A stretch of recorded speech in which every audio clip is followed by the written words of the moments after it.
जेवढं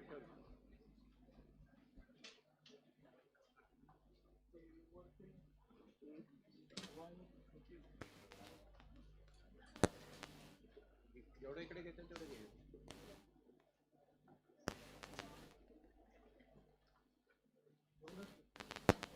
ती वायर वाढवून घ्यायची सुद्धा पाहिजे पण ते उद्या चेंज करू.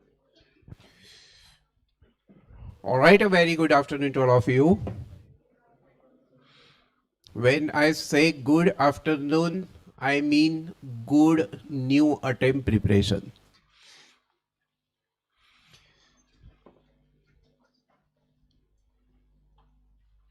You didn't fail in 10th standard, right?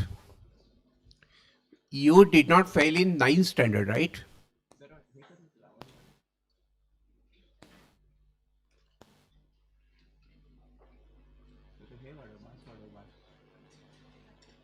And you did not fail in 11th standard, right? But you have failed in CA Foundation. पर ना फेल हुए भी तो कहाँ हुए हैं? फाउंडेशन के कोर्स में, सीए के कोर्स में फेल हुए.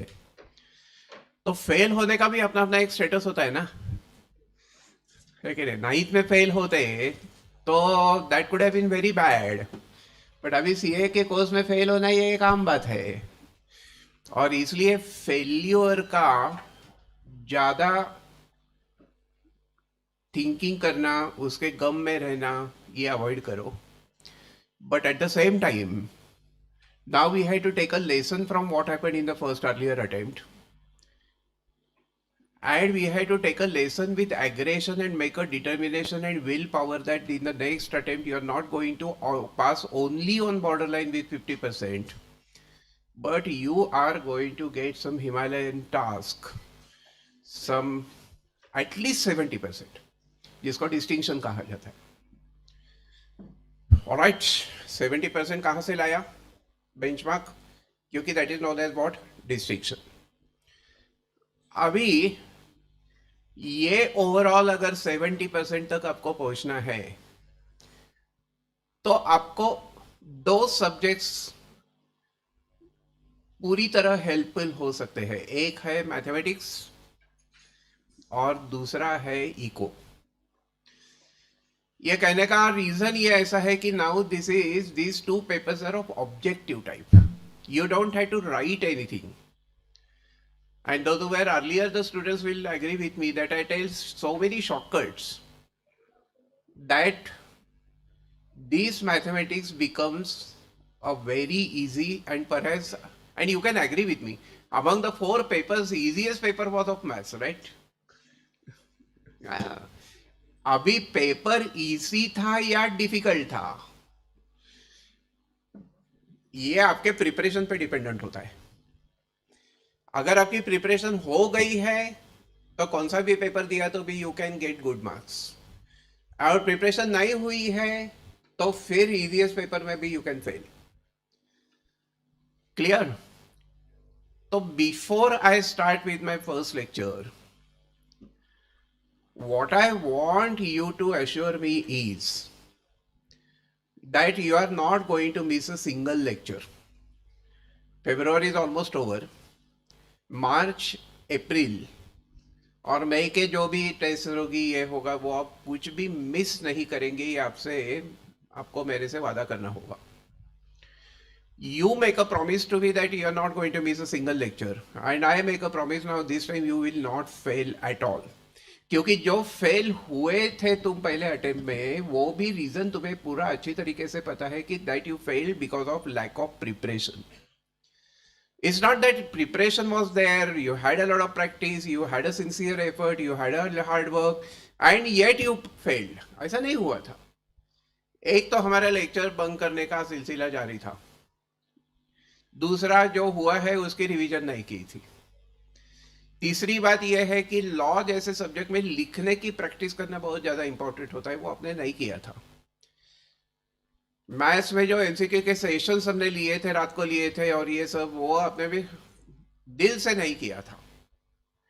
शुरू किया होगा लेक्चर क्योंकि that was online, that practice is online, तो ज्वाइन तो किया था लेक्चर को, लेकिन कंसंट्रेशन 100% नहीं था। ये कुछ रीजंस हो सकती है आपके फेल होने के लिए। Otherwise I am ready to bet with you, I am ready to assure you that you have got enough intelligence. आपके पास बहुत सारा इंटेलिजेंस है। सीए होने के लिए कोई इंटेलिजेंस की जरूरत हो ही नहीं सकती, even girls can pass. Take it easily, take it lightly, but point is you have enough intelligence. कहाँ कम थे वो, I am repeating the reasons. आप कहीं भी क्लास को हो, कोई भी टीचर अच्छा नहीं होता, कोई भी टीचर बुरा नहीं होता। It's upon the student to take the content from that with the, with the willpower, with the aggression and etc. That if you did not do, then there is going to be a problem. On the first day, before we start discussion of the syllabus of mathematics, let us have a commitment that your attendance will be 100%. एक भी lecture miss नहीं करेंगे। ये आपसे मेरे से वादा करना पड़ेगा, जैसे मैंने पहले भी बोला। और दूसरा वादा ये करना पड़ेगा, ऑफलाइन करना है तो 100% ऑफलाइन करो, ऑनलाइन करना है तो 100% ऑनलाइन करो। कभी ऑफलाइन कभी online, all those who are online they will agree with me, कभी ऑफलाइन कभी ऑनलाइन, ये बहुत रिस्की होता है। क्योंकि एक माहौल में स्टडी करने की आपको आदत बन चुकी होती है। फिर ऑफलाइन 2 दिन ऑफलाइन आएंगे, 1 दिन ऑनलाइन, तो वो कंसंट्रेशन होता नहीं है। And therefore for whatever reason, if you want to attend offline you have to be offline, if you want to be online you have to choose that mode as online. but एक बार online mode को आप accept करते हो तो फिर lecture time पे start करना, 100% lecture में कंसंट्रेशन करना, नहीं तो डोर बेल बजती है और आप दौड़ते कौन आए कर, बराबर कि नहीं? या ऐसा नहीं चलेगा। Now you are a professional student, you are not an ordinary student of junior KG और सीनियर केजी।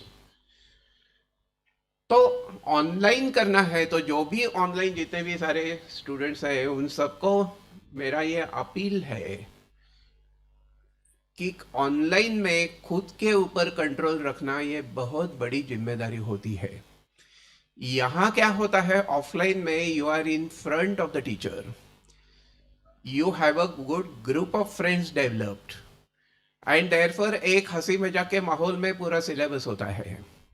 लेकिन ऑनलाइन है तो आप घर में अकेले होते हो, और फिर अकेले होते हुए वो कंप्यूटर के सामने या मोबाइल के सामने या जो भी कुछ है उसके सामने वो पूरे इतने 4 घंटे 5 घंटे जितनी भी लेक्चर्स हो वो सब बैठना और पूरा सिंसियरली कंसंट्रेशन के साथ अटेंड करना, ये एक चैलेंज होता है। And therefore if you ask me what is better, offline और online, my answer would be if you are offline 100% offline is good, but if you are online 100% online would be good, provided it is a conditional, provided you have a willpower to concentrate, to prepare, to study fully without any diversion in the concentration. नहीं तो आज guest आए, कल कोई और आया, कल कोई फ्रेंड बुलाता है वो चले गए, ऐसा नहीं चलेगा, समझा?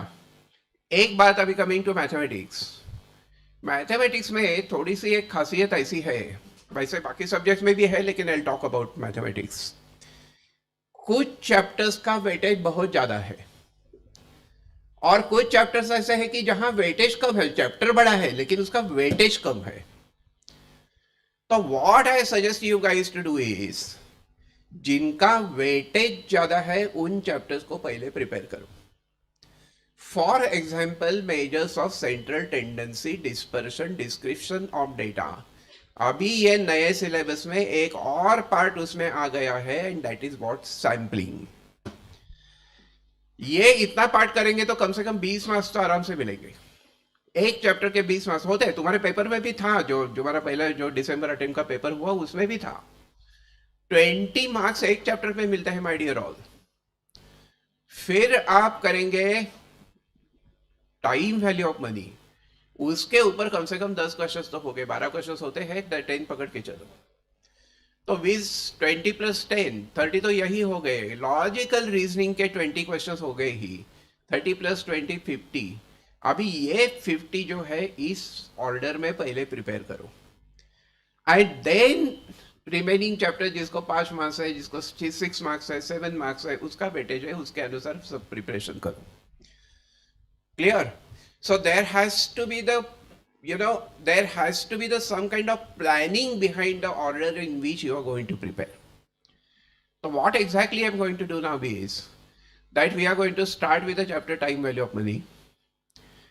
That will be followed. But then एक बार वो chapter हाथ में लिया तो मेरे को पता है कि ये रिवीजन बैच है, मेरे को पता है कि ये फास्ट ट्रैक बैच है, और जो ओल्ड और न्यू सिलेबस को कनेक्ट करने वाली बैच है, इसलिए उसे कहा जाता है ब्रिज बैच। जो भी कुछ नाम है, एक्सपेक्टेशन ऐसा है कि आपको वो आता है, उसकी सिर्फ रिवीजन करना है। पर प्रॉब्लम यही होता है कि हमें कुछ आता ही नहीं है, ऐसा लगता है कि आता है पर आता कुछ नहीं है। तो I am going to assume that you do not know anything. I am going to start with scratch. तो शुरू में ऐसा लगेगा कि ये क्या, ये फॉर्मूला हमें पता है, लेकिन उसके ऊपर के प्रॉब्लम्स तुम सॉल्व कर सकते हो क्या? This is the big question, and therefore I am going to assume that you do not know anything. We are not just going to revise, we are going to study only thing जो logical मैं आपको reasons बताता था पहले, development कि ये आया कैसे फॉर्मूला, उसका रीजन क्या है, that part we will cut short. We will be exam oriented, will be purely and 100% exam oriented. इस बार कोई ज्यादा एडिशनल करने की जरूरत नहीं, एग्जाम में जो आता है, सिलेबस में जो है उतना ही प्रिपरेशन करेंगे। बियॉन्ड सिलेबस जो डिस्कस किया था उसे हम कर्टेल करेंगे, समझा? तो लेगे पहले से, जो भी करना है वो पहले से करेंगे, थोड़ा सा कहीं टाइम के हिसाब से कट शॉर्ट करना पड़ेगा। वो लॉजिक जो है उसका जो पूरा फिलोसफी होती है उसको हम थोड़ा सा रिड्यूस करेंगे। You understand? Before I start with the chapter, tell me, do you have any question?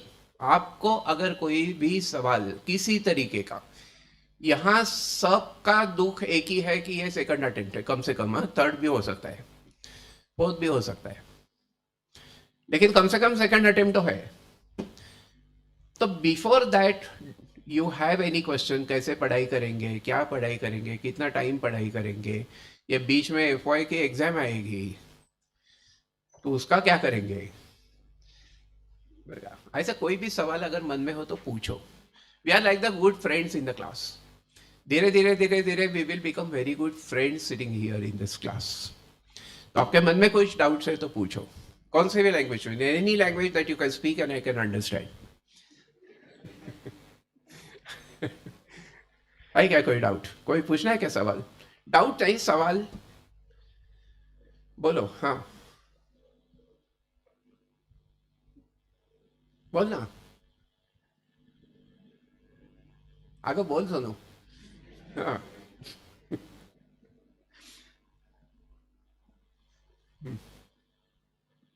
No doubt. Anybody else? पूछो, क्योंकि अभी आज आपके सवालों का जवाब मिलेगा। सब 4 सब्जेक्ट के बारे में पूछ सकते हैं, नो प्रॉब्लम। चारों सब्जेक्ट्स के बारे में पूछो। कुछ भी अगर आपको पूछना है, कैसे पढ़ाई करे, क्या करे, कुछ प्लान ऑफ एक्शन क्या होना चाहिए, कुछ भी पूछना है तो पूछो। आपको अगर पहले अटेम्प्ट में फेल क्यों हो गए थे, इसको कुछ रीजन आपके मन में है तो वो एक्सप्रेस करो कि this happened therefore I think I failed. ऐसा कुछ है तो बोलो, क्योंकि सबकी यहाँ सिचुएशन, सबका स्टेटस एक ही है, तो बोलने में वो शर्म आने की कोई बात नहीं है, समझा? सब फेल हो गए ना, तो when we are sailing in the same boat, तो फिर शर्म किस बात की? हाँ बोलो।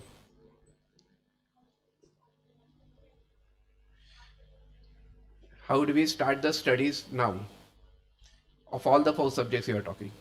Very nice, good question. That's what I was expecting. अभी plan of action क्या होना चाहिए? पहले दिन एक बात, पहले first thing that you have to do today, is to become aggressive. Defensive होने की कोई बात नहीं है, गिल्टी फील होने की कुछ बात नहीं है. आज 2 घंटे लेक्चर्स होने के बाद 2 घंटे मन में सोचो, किसी से बात करने की भी जरूरत नहीं है. पहले एग्रेसिव बनो कि yes I am going to do it, I am going to make it this time. पहले एग्रेशन होना चाहिए. एग्रेशन नहीं होगा तो वापस फिर you will start lagging behind धीरे धीरे. तो be positive, be optimistic, be aggressive, ये पहली चीज है. Second thing that you have to do is make a time table in such a way that you can give some time to writing practice of law. You can give some time to solving the problems of accounts. As far as the MCQs of mathematics are concerned, leave it to me, I am going to get it done from you. आप independent करने को करेंगे नहीं, मेरे को पता है, और करने की कोशिश करेंगे तो आएगा नहीं, ये दूसरी बात है. इसलिए I'm going to get it done from you.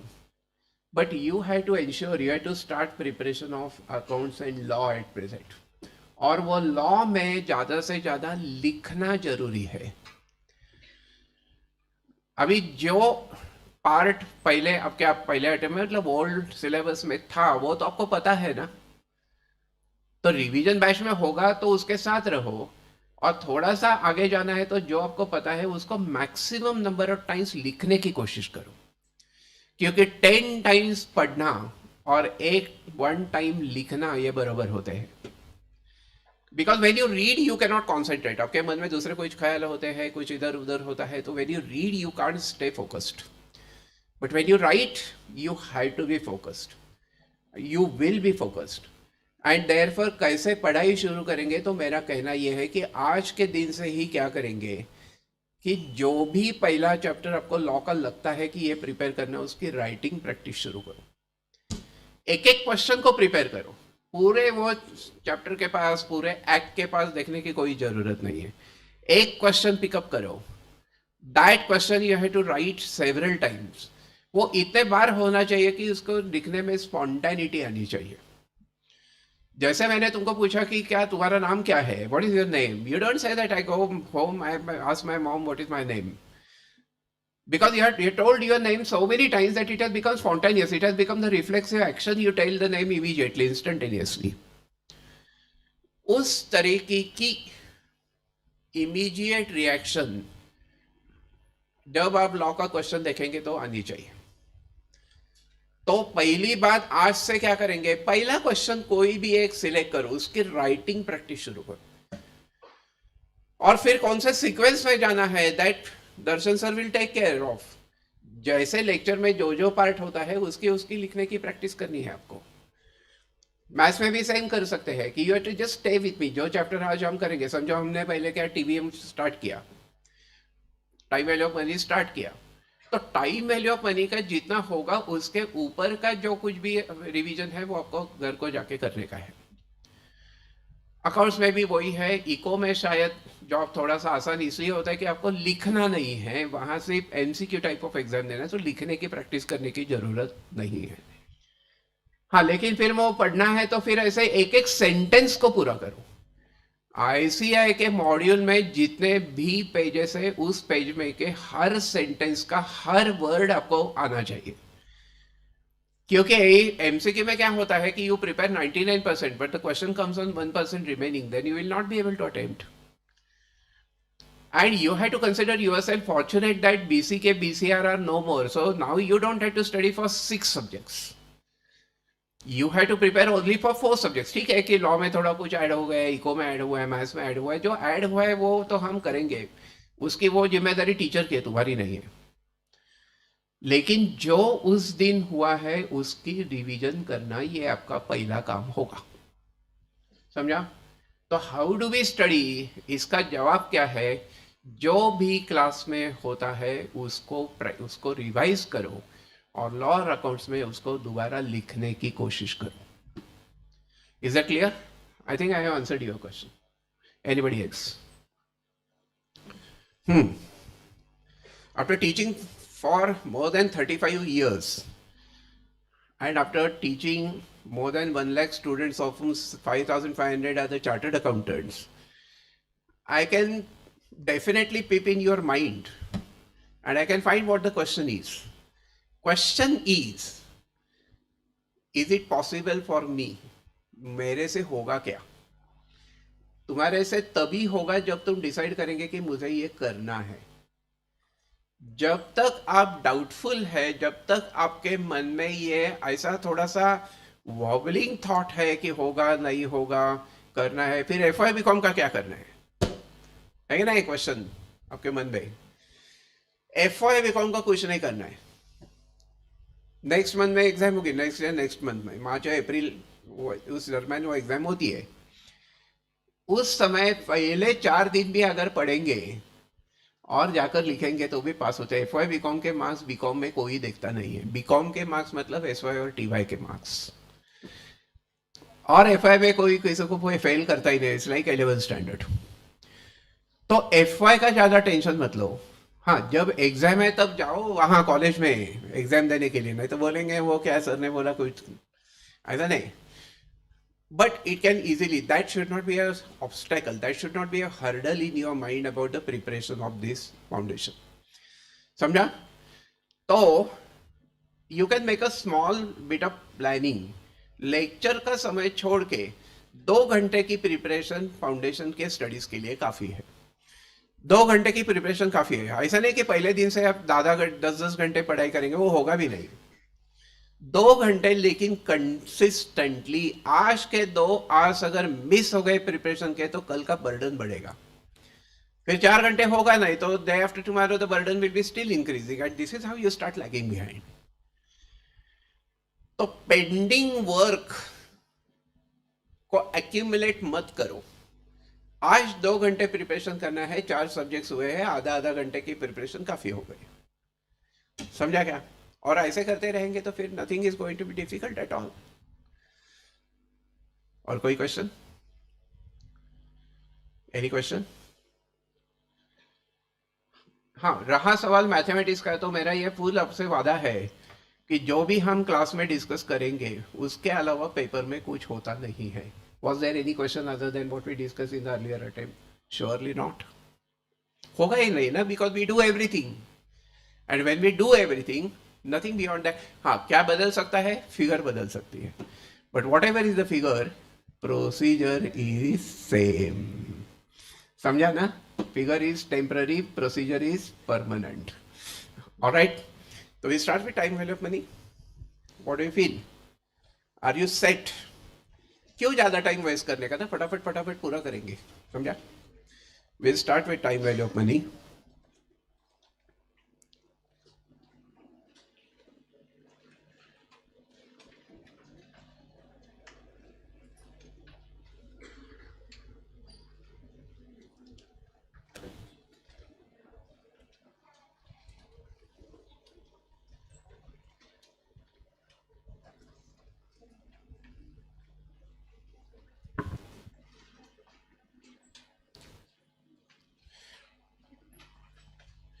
दस या 12 मार्क का चैप्टर है time value of money. When it gets finished we are going to have multiple test based on each chapter. समझा? टेस्ट सीरीज अलग होगी, test जो बीच बीच में है वो अलग हो गए, लेकिन वीकली टेस्ट जो हुए वो हर चैप्टर वो खत्म होने के बाद we are going to take the test. Anyway, first is time value of money. अभी छोटी छोटी कुछ चीजों को आपको ध्यान में रखना है. टाइम वैल्यू ऑफ मनी में होता क्या है कि the problem is of 2 types basically. The one problem is of deposit problem and the other problem is of what? Loan problem. My question to you is, tell me, when do you make the deposit? When do you make the deposit? Today. You make the deposit today when you have got surplus money. So you go to the bank and deposit the money today, present. When do you borrow the loan? You borrow the loan today. When you are short of money, you borrow the loan. But when do we do that? Today, at present. And therefore, whatever deposit you keep with the bank and whatever loan you borrow from the bank, these two will be called the present values. These two will be known as what? Present value.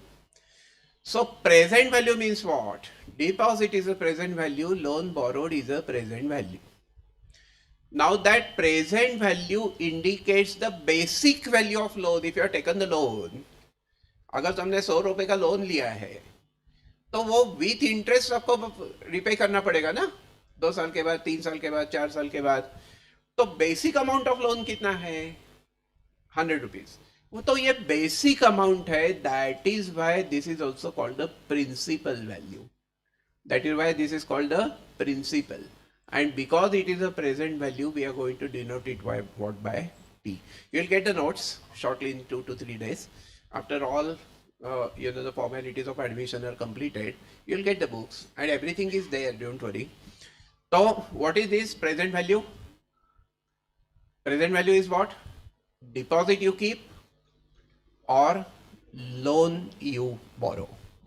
And that present value is the principal value. Principal value is denoted by what? P. R is the rate of interest per annum. R is the rate of interest per annum. Rate of interest per year. Rate of interest per year.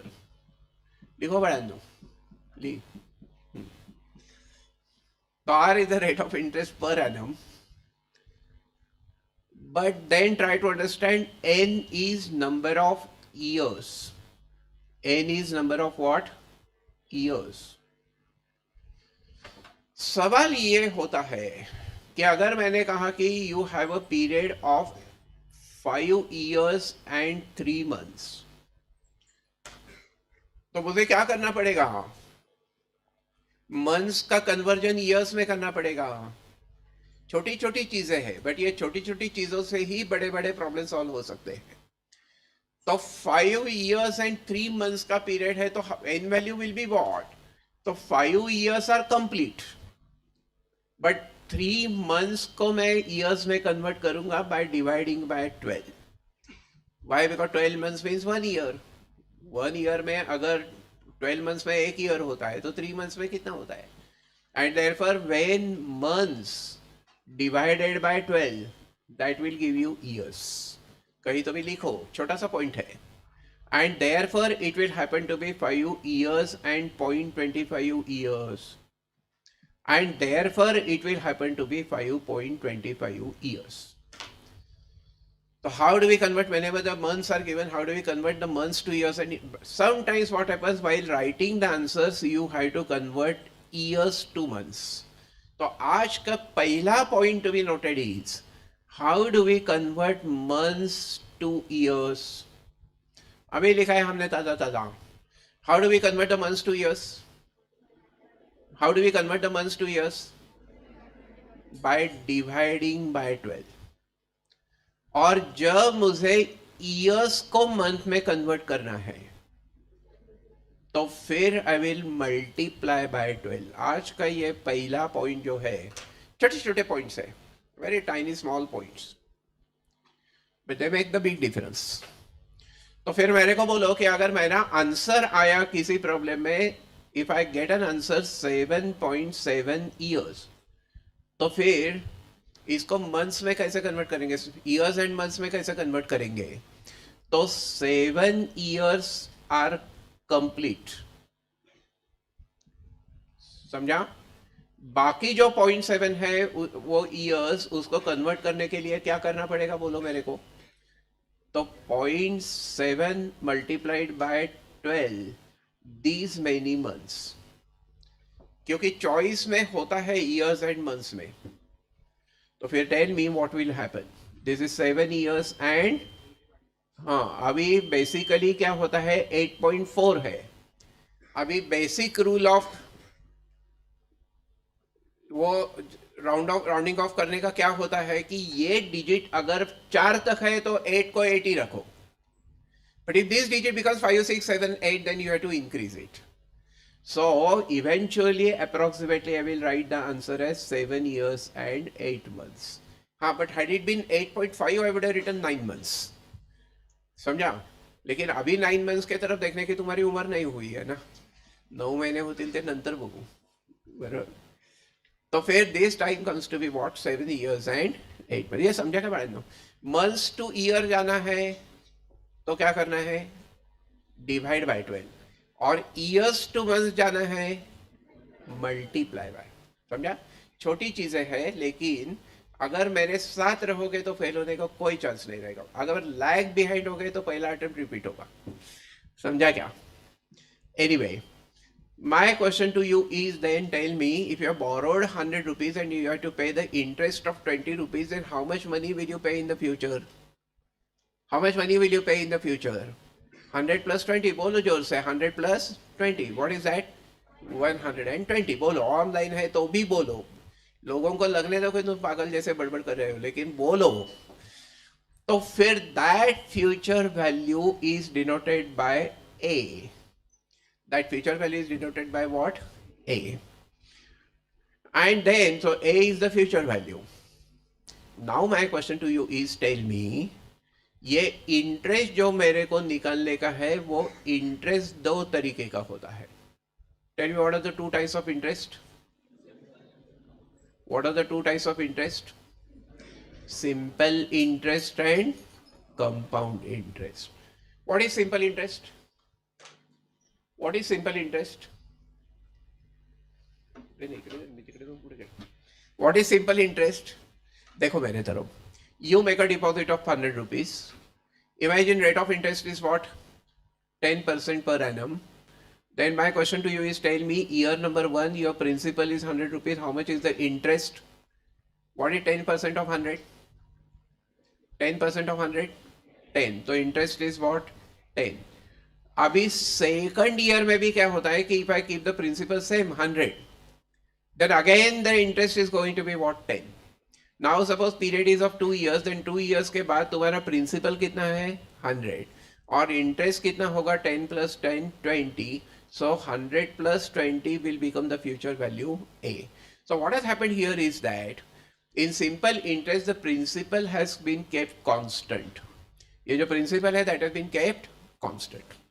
लेकिन compound interest में क्या होता है? देखो कि पहले year में कितना है, तो year number 1, how much is the principal?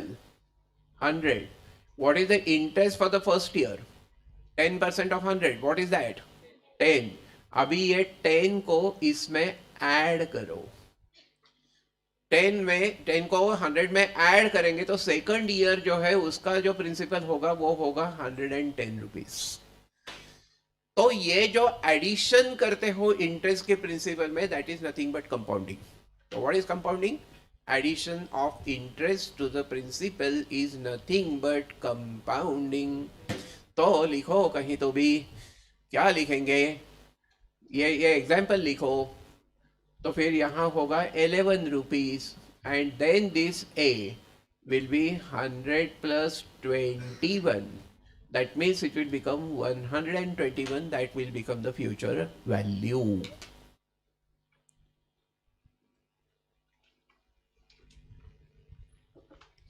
हो बना, कहो ना समझ गया? समझ गए. तो 100 plus 20, that means what?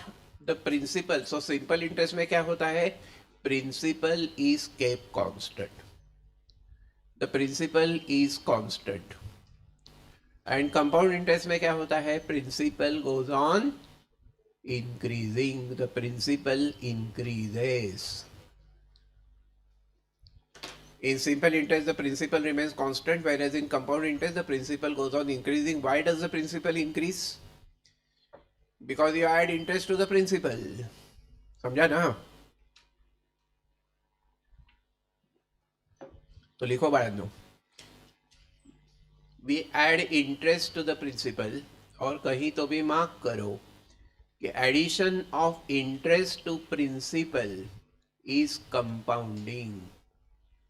Addition of interest to principal is nothing but compounding.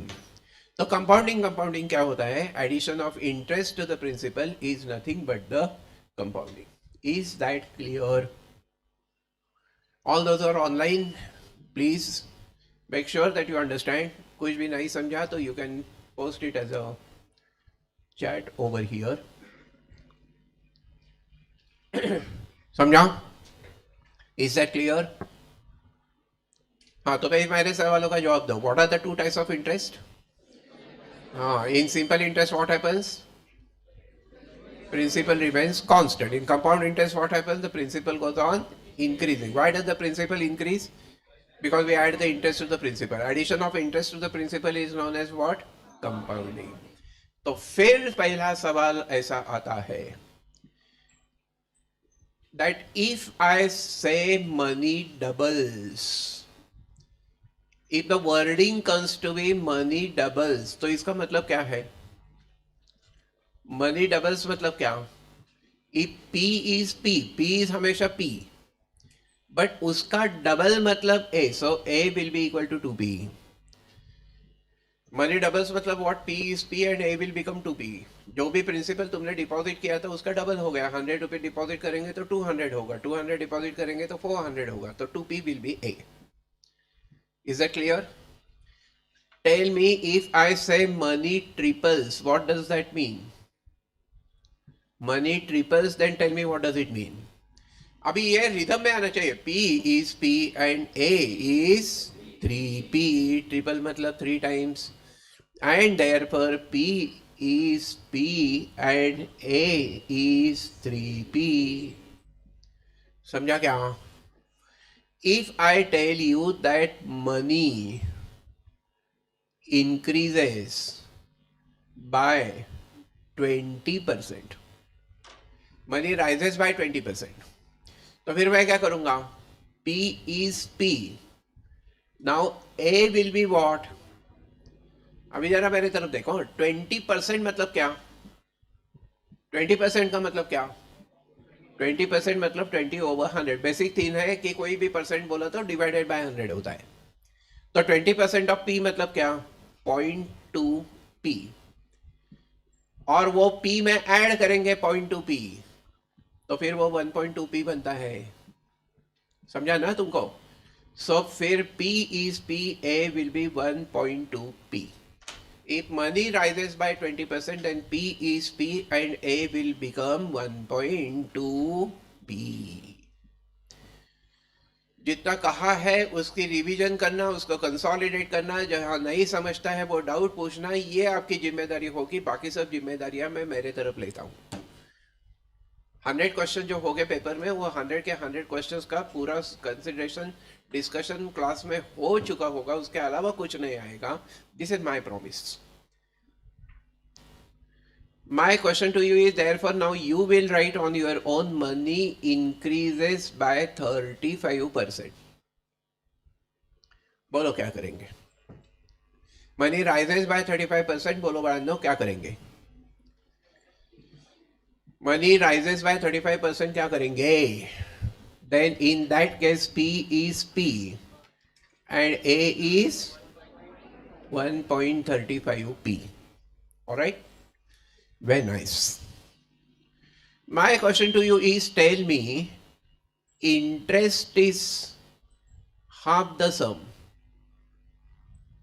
Interest is half the sum. Tell me, what should I do? Interest is half the sum. You have to tell me, what should I do? P is P. Now interest is half of P. जो भी principal है उसका half जो है, that is the interest. So P is P and A is half P. Is that clear? If I tell you interest is 40% of sum, interest is 40% of the sum, तो फिर मैं क्या करूं? बोलो मेरे को, क्या लिखूं? Interest is 40% of the sum. Tell me, what should I do? बोलो. जब तक बोलेंगे नहीं तब तक होगा नहीं. पहले बोलो. गलत हो गया तो भी चलेगा, लेकिन बोलो. ऑनलाइन बैठे तो बोलो, चिल्लाओ जोर से. वो बाकी लोगों को लगने तो तुम पागल हो गए हो. हमें पागल ही होना है. अभी जो 3-4 महीने बचे हैं, पागल ही होना है. बोलो क्या लिखो? P is P and interest is, nice or no, 40% of P. 40% मतलब 40 divided by 100. and therefore interest is 0.4p. Interest is 0.4p. वो 40% राइज हुआ है अमाउंट में तो फिर वो 1.4p होता है. हाँ, तो ये रिवीजन बेसिक से स्टार्ट करना पड़ता है, वो इसलिए मैंने जो कहा वो देखो. If the money increases by 20%, then P is P and A is 1.2p. But here I am saying interest is 40% of the sum. So interest is 40%, 40% मतलब 40 upon 100, 40 upon 100 means 0.4. So interest is 0.4 of P, as simple as that. समझा क्या? गड़बड़ कहाँ होता है, confusion कहाँ होता है एग्जाम में? These are the points, small small points. You have to consolidate these points. Then my question to you is, tell me, if I start as a type 1, the problems based on simple interest. Give the title type 1 problems based on simple interest. My question to you is, tell me, what is the formula for simple interest? अभी ये तो तुमको पता होना expected है. Simple interest is equal to what? PNR upon 100. कभी कभी ये N को T भी कहा जाता है. हाँ, N मतलब नंबर ऑफ ईयर, T मतलब time. Time is nothing but number of years. तो N और T जो भी है. And then tell me A is equal to what? Tell me A is equal to what? बोलो ना. P into bracket 1 plus NR over 100. A is equal to P into bracket 1 plus NR over 100. समझा? Is that clear? Clear? तो फिर पहले ये formula लिखो and then we start directly hitting upon the problems. Okay? Without wasting time. We are not going to complete it with very high speed, but at the same time we will not waste time. समझा ना? Formula समझा था ना? होना ना? तो फिर अभी मेरे तरफ देखो. Answer my question and straight away going to hit upon the first exercise of the module.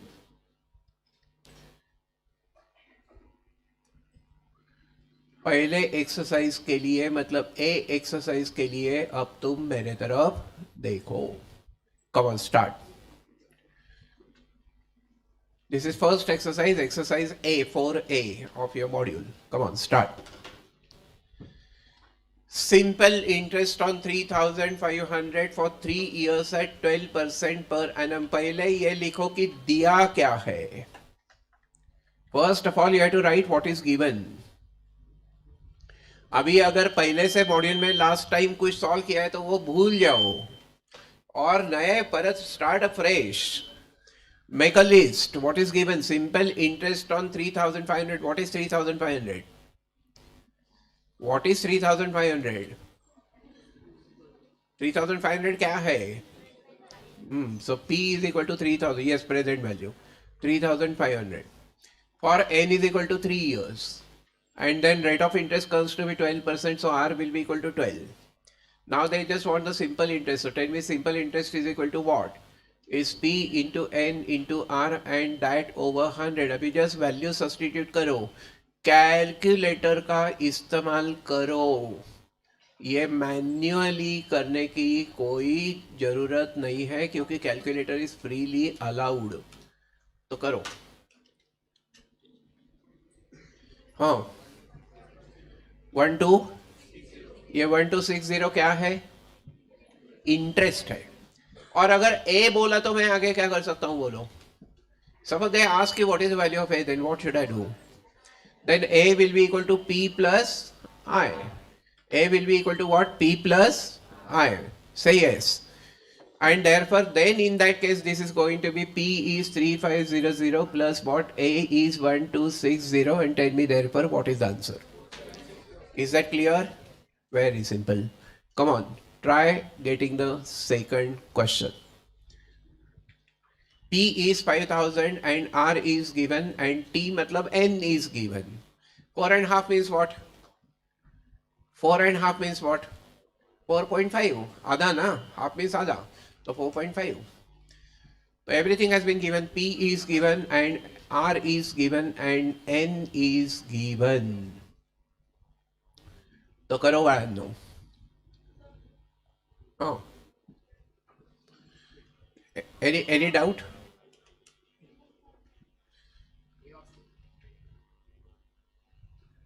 आता दिसतंय का?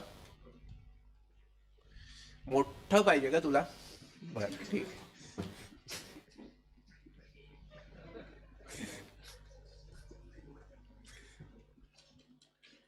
I cannot be serious for longer time, okay?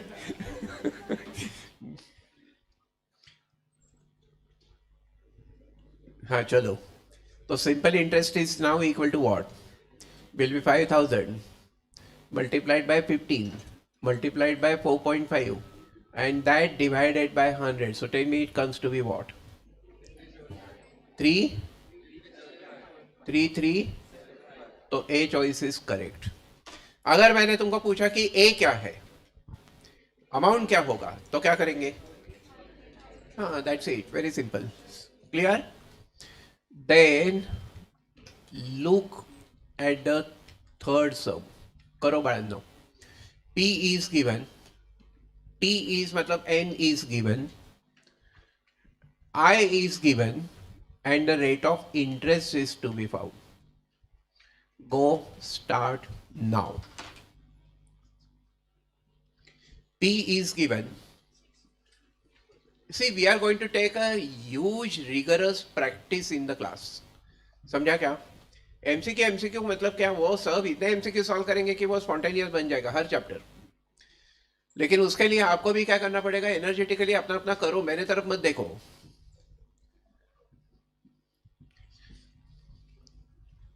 करो. तो interest given is what? 300. Therefore, this 300 will be equal to what?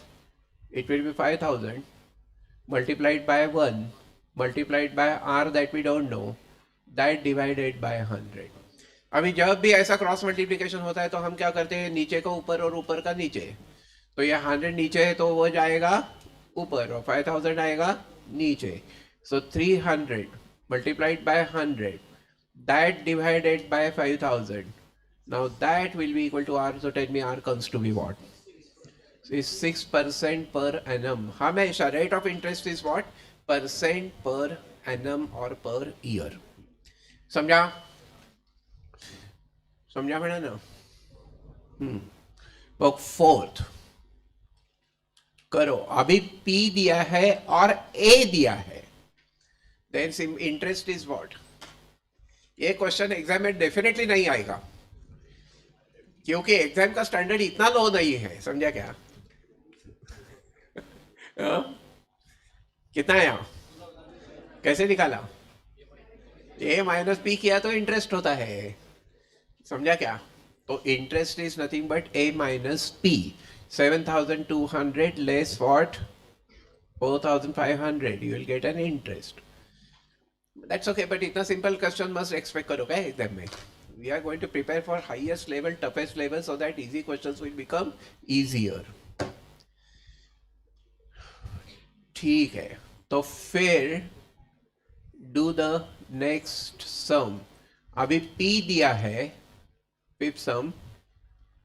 P दिया है, A दिया है, T दिया है, मतलब N दिया है, एंड रेट ऑफ इंटरेस्ट को निकालना है. करो बयान.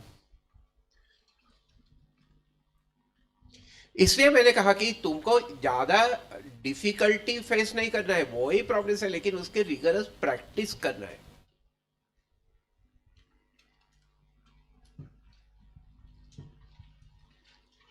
सब कुछ लिखो, डायरेक्ट मत करो. Practice is a must.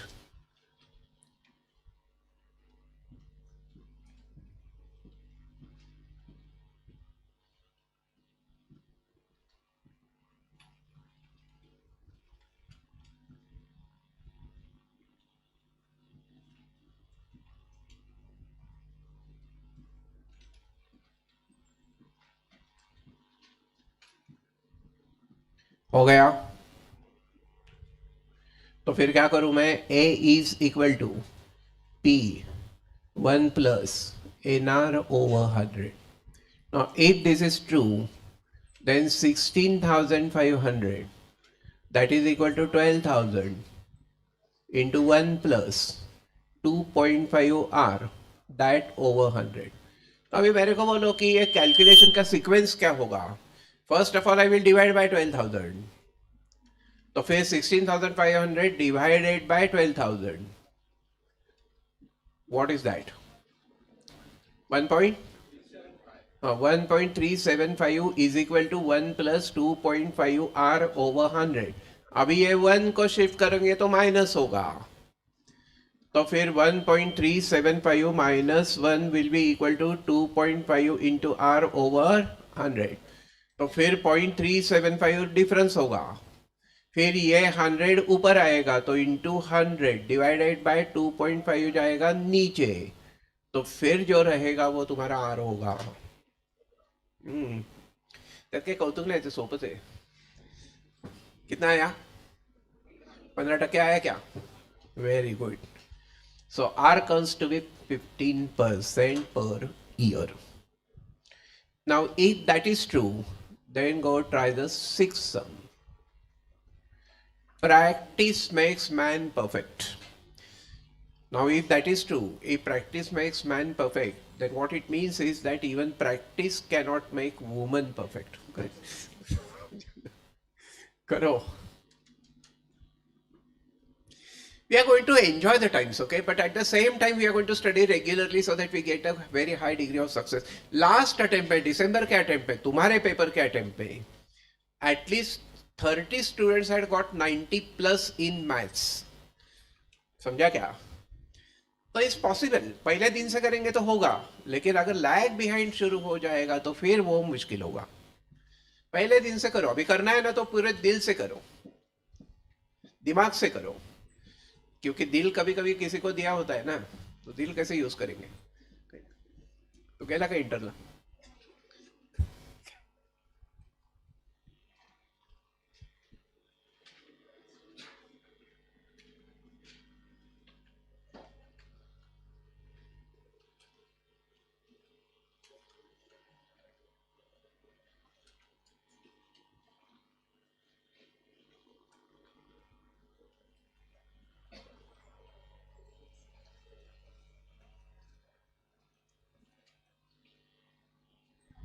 करो.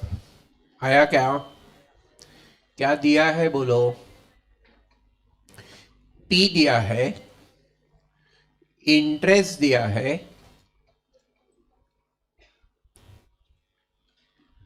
रेट ऑफ इंटरेस्ट दिया है, और नंबर ऑफ इयर्स पूछा है. तो बोलो क्या करेंगे? What should I do now? Interest is 2,500, that is equal to P is 10,000, that multiplied by interest is 12.5 multiplied by N, and that divided by 100. Now if that is true, 2,500 that multiplied by 100, that divided by 10,000 multiplied by 12.5, that will be N. अभी मेरे को बोलो ये calculator पर कैसे करेंगे? क्योंकि ये कैलकुलेटर का यूज, ये तो basic, it is a key to success. How do do it on the calculator? What sequence will you follow? 2,500 multiplied by 100 divided by 10,000 and divided by 12.5. Into नहीं होता है, वो जो नीचे है वो सब डिवाइड बाय होता है. हाँ, तो फिर ये n कितना आया? 2 आया क्या? 2 क्या पर? हाँ, वो कौन बोलेगा? 2 years. समझा क्या?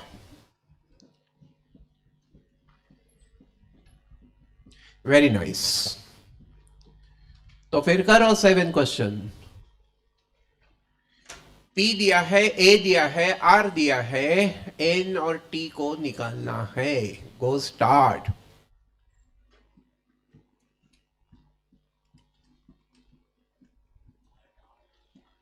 एक बात मैं आपको बोलूं क्या? अगर तुम्हारे पास पूरी नोटबुक्स है पहले अटेम्प्ट की, तो ये रिवीजन बैच नहीं लगाया तो भी पास हो सकते हैं. समझा क्या? So it's not necessary you join a batch, हाँ, लेकिन वाई ज्वाइन करते हैं तो क्या होता है कि स्टडी को एक डिसिप्लिन आता है, एक सीक्वेंस आता है, समझा क्या? नहीं तो वो 10,000 क्यों खर्चा करते हैं ना, 10, 15, 20 हजार जितना भी है। हाँ, अगर खुद का करेंगे तो भी होगा, लेकिन करते नहीं है, ये प्रॉब्लम है।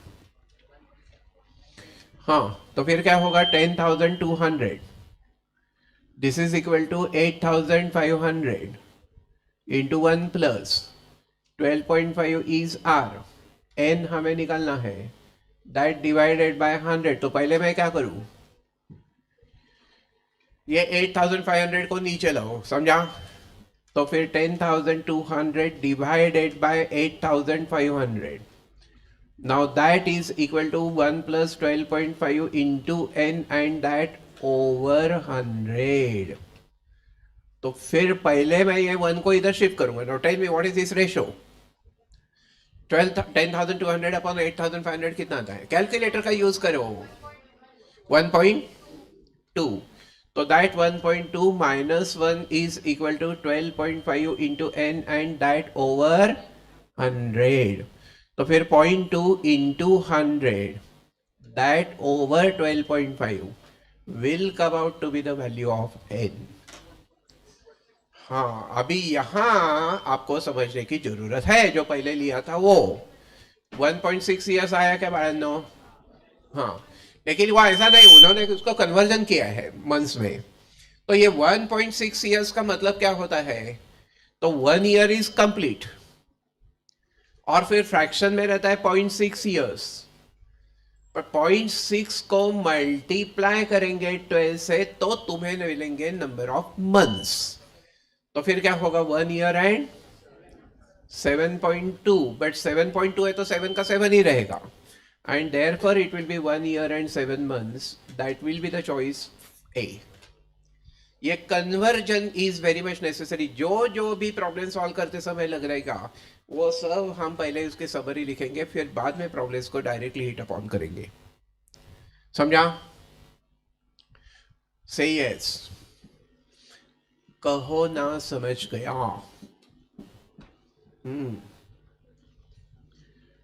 तो फिर एट सम के तरफ देखो, the sum required to earn monthly interest of 1,200 at 18% per annum। कुछ अच्छा क्वेश्चन है, सोचो।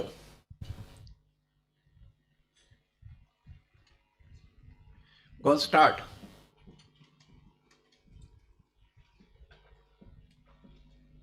पहले पढ़ो, जल्दी जल्दी नहीं है, हमें जल्दी जल्दी नहीं पूरा करना है, हमें परफेक्टली पढ़ना है उसको। थोड़ा समय गया तो भी चलेगा।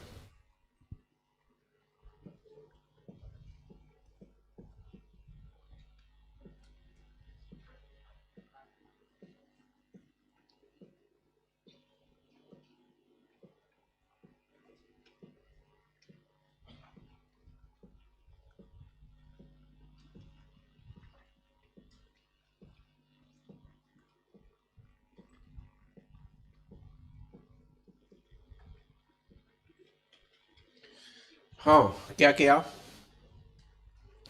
तो फिर अभी जरा मेरे तरफ देखो, सम रिक्वायर्ड मतलब पी को निकालना है।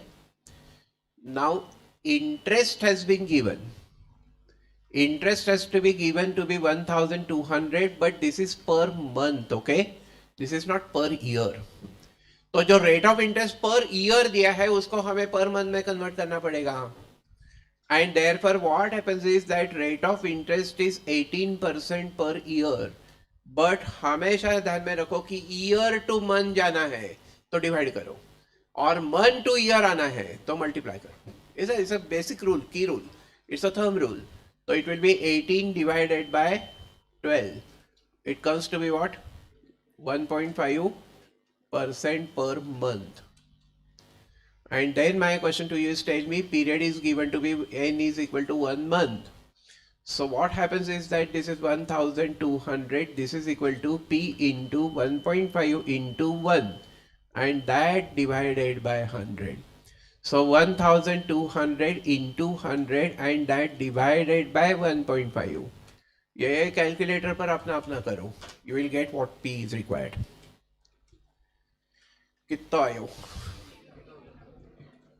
80,000.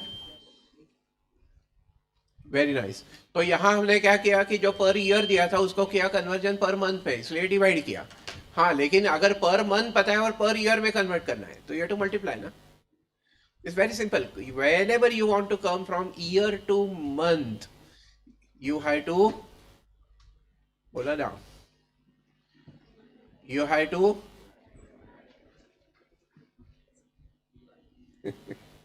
समझा क्या? कंफ्यूजन कहाँ होता है? जो 18% पर ईयर है, फुल ईयर में 18 है, तो एक महीने में करने के लिए क्या करना पड़ेगा? You have to divide. Clear? Fantastic. Now this is a good question. Sum of money, देखो मेरे तरफ, sum of money amounts to 6,200 in 2 years. क्या मतलब है? इसका मतलब क्या है? Money amounts to 6,200. Amounts to का मतलब क्या? ए. अमाउंट्स टू मतलब सी, 100 rupees becomes 200 rupees. मतलब 100 rupees amounts to 200 rupees. So what amounts is P and it amounts to what will be A. ये वर्डिंग समझा ना? 1 रुपए का 2 रुपए होता है, मुझे मीन्स व्हाट? 1 रुपया इज P और वो जो 2 रुपए है वो क्या है? A. तो money amounts to 6,200 means 6,200 is A. Now that is equal to what? P. 1 plus 2 years. R भी पता नहीं है तो 2R over 100. And the second equation is what? It amounts to 7,400. Tell me 7,400 therefore will be equal to what? P. 1 plus in how many years? 3 years. मतलब 3R over 100. तो ये दो हो गए साइमल्टेनियस इक्वेशंस. अभी इसे मैं शॉर्टकट से करना है तो क्या करूंगा? I will go from answer to question. जब जब जब जब ए निकालना है, यह हर चैप्टर में लगने वाला है. whenever you have to find the value, you have to find n, you have to find p, you have to find r. Best way go from answer to question. So tell me what is A choice? P is, बोलो ना, 3,800 और R is 31.57. अभी डालो पहले equation में. तो फिर left hand side क्या है? 6,200. वो तो बदल नहीं सकते. RHS में क्या होता है देखो, 3,800 that multiplied by 2 into 31.57 and that over 100. ये 6,200 आता है क्या? देखो करो और बोलो कि ये 6,200 आता है क्या? Whenever you have to find some value, best way go from answer to question. So the shortcut number 1, standard, universally required in every chapter. Go from answer to question.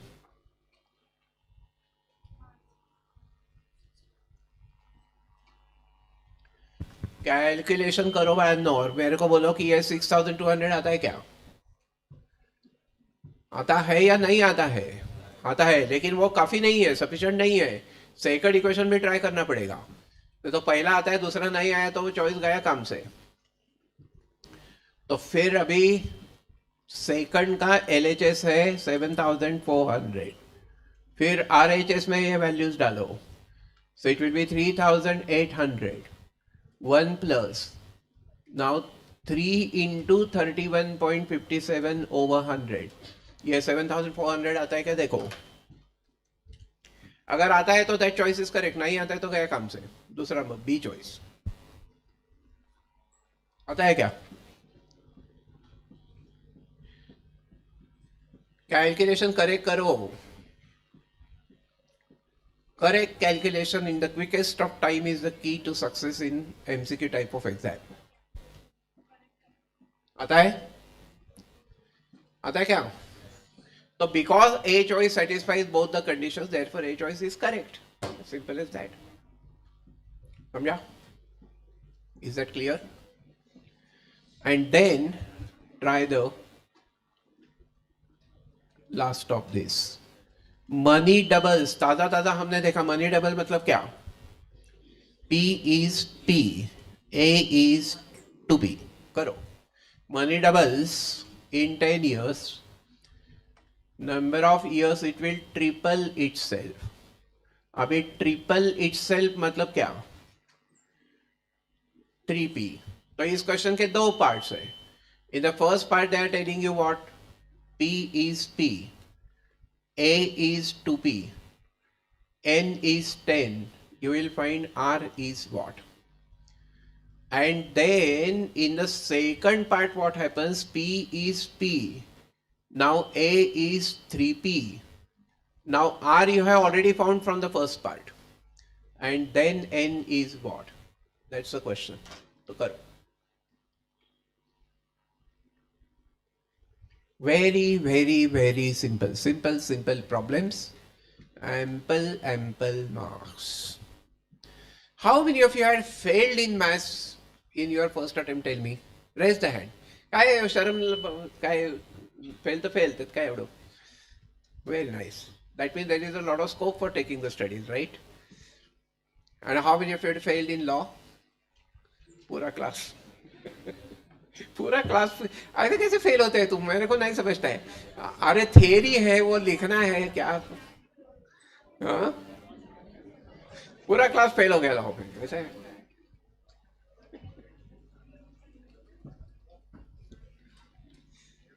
Fail होते कैसे हो? मेरे को यही क्वेश्चन का answer नहीं समझता है.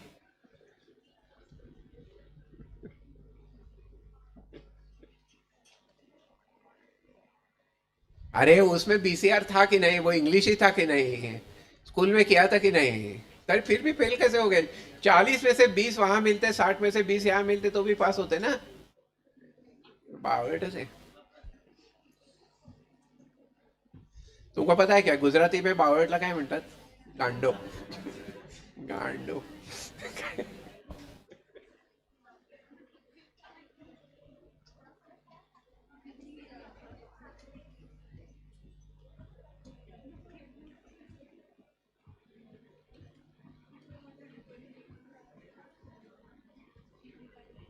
और अकाउंट्स में कितना फेल हुए थे? Raise the hand. हाँ वो ठीक है. इको में कोई फेल नहीं हुआ होगा हमें, if I am not wrong. है क्या? उधर भी है क्या? उधर भी फेल है इको में. Very nice.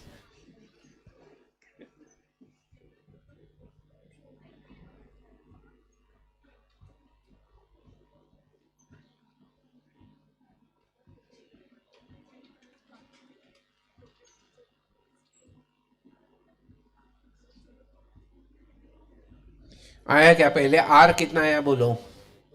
So it will be 2P is equal to P into 1 plus 10 into R over 100.